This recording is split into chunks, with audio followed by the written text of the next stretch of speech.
유튜브로 연재하는 군대역의 3박 1기 제8회차 시작하겠습니다. 모든 일에는 양면이 있습니다. 좋은 면이 있으면 나쁜 면이 있고 즐거운 일이 있으면 반드시 불편한 일, 슬픈 일이 있습니다. 마냥 즐겁고 편안하고 그냥 기분 좋기만 한 그런 일은 이 세상에 없습니다. 상언한 희생과 대가가 반드시 따르기 마련이지요. 사람들은 좋은 쪽만 바라봅니다. 결과만 볼 뿐, 그 결과를 이루는 과정은 잘 살피지 않습니다. 산막 생활도 그렇습니다. 푸른 산 속에 그림 같은 집 짓고 자연과 벗하며 행복한 삶을 이뤄가는 꿈을 꾸지 않는 이가 어디 있을까? 적어도 도시 생활에 찌든 삶의 무게, 자유를 반납해야 했던 대부분의 생활인에게 이것은 꿈이요 이상일 것입니다. 텃밭에는 오이며 감자, 고추가지, 상추, 쑥갓 등 온갖 야채와 푸성기를 심어놓고 때맞춰 밥 반찬하고 철 따라 복숭아, 사과, 자두 따먹으면서 매일 아침 닭 우는 소리를 들으며 일어납니다. 눈 오는 겨울밤이면 장작나루 활활 타는 꽃불을 바라보며 책을 읽고 아침마다 충직한 개를 데리고 산책하고 우아하게 차 마시며 음악 듣습니다. 친구들 그리고 고마운 사람들 불러 바베큐 파티 열고 즐겁고 신나게 여유로운 삶을 이야기합니다. 사람들은 산막의 아름다운 면만 보고 좋다고 생각할지 모르지만 그 이면에는 이렇게 직접 잔디를 정리하고 잡초를 뽑고 거름을 주는 등의 수고가 필요합니다. 그런데 이런 생각을 한번 해보셨는지 누가 흙손이 돼서 씨 뿌리고 잡초 뽑고 거름 줄 것인지, 개먹이 매일 주고 진드기 잡아주며 청소할 것인지, 닭똥 냄새 맡으며 거름을 만들 것인지, 엄동설한 눈 쌓인 길을 뚫고 누가 뗄까 마련하고 나를 것인지, 친구와 고마운 사람들이 먹을 밥은 누가 하고 설거지와 쓰레기는 또 어찌할 것인지, 싱싱한 무공의 푸성이에는 밥 깔고 잡초 뽑고 벌레 잡으며 기다릴 줄 아는 수고가 따릅니다. 온두막에서의 한가로운 독서와 개들과의 여유로운 산책에도 수시로 청소하고 목욕시키는 노고가 따르며 겨울밤의 장작난로에는 뗄감 마련하고 날라오는 수고가 따릅니다. 친구들에게 맛있는 바비큐를 대접하기 위해서 읍내까지 나가 좋은 고기를 사고 무더운 여름에 숯불 피우고 푸성기 씻는 수고를 해야 하고 파티 후에 적막감과 쓰레기에 익숙해져야 합니다. 다들 성공한 사람의 현재 모습만 보고 부러워하는 경향이 있습니다. 겉으로 나타난 아름다움이나 편안함만 보고 그에 숨겨진 어려움이나 과정은 생각지 않습니다. 물어보십시오. 어떤 성공도 그냥 우연히 온 것이 있는지를.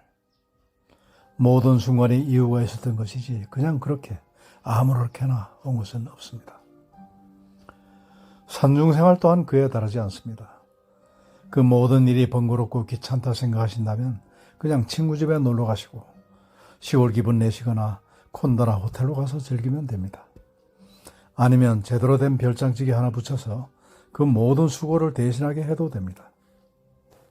그러나 이 모두를 기꺼이 감수하고 오히려 즐거움으로 여길 수 있는 분들이 있다면 일단은 축복입니다.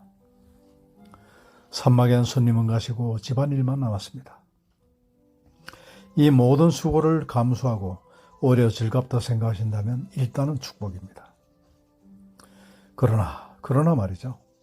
손에 흙 묻히고 몸쓰고 마음 쓰는 일은 그렇다 치더라도 달 밝은 밤, 비 오는 밤, 그리고 바람이 몹시 불거나 춥고 눈 오는 날, 적막강산에 지독한 외로움과 싸우며 진정 사람다운 사람이 그려질 그땐 어찌할 것입니까?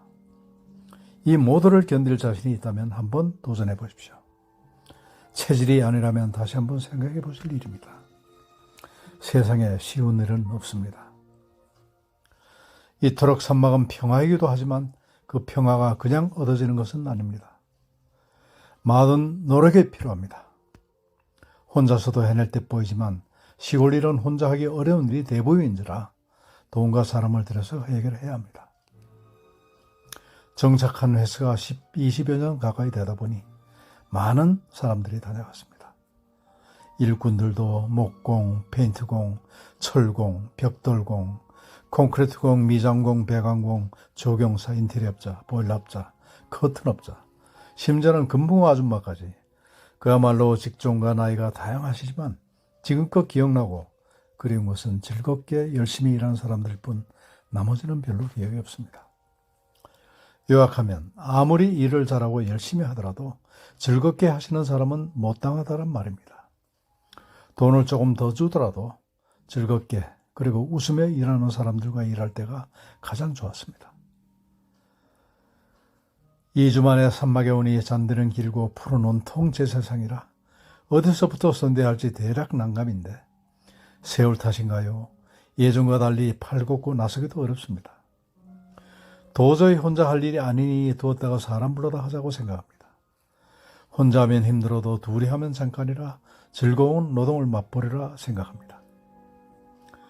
텃밭에 잡초를 뽑고 집을 구석구석 손질하면서 자연의 가르침에 소박한 삶의 미학에 귀를 기울입니다. 그리고 행복감해졌습니다. 자연 속에서의 생활은 참 삶을 가르치는 학교나 다름없습니다. 산막에서의 3년이 지금의 나를 만들었습니다.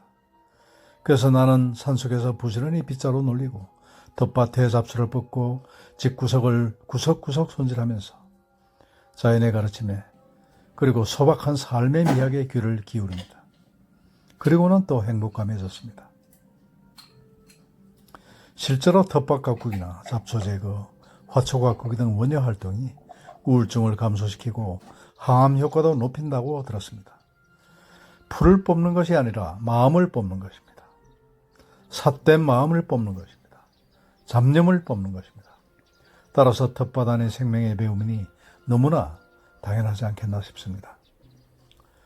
나는 오늘도 다른 생각 없이 산마로 가서 풀을 뽑고 여름 장마를 갖다 보고 그 다음에 잡초를 모아서 태우며 거짓 몸과 마음을 지수아풍 본래자리로 모두 보내고 싶습니다.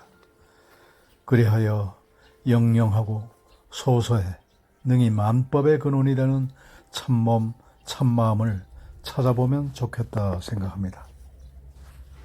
산막일기 제8회차였습니다. 9회차도 곧 소식 올리겠습니다. 감사합니다.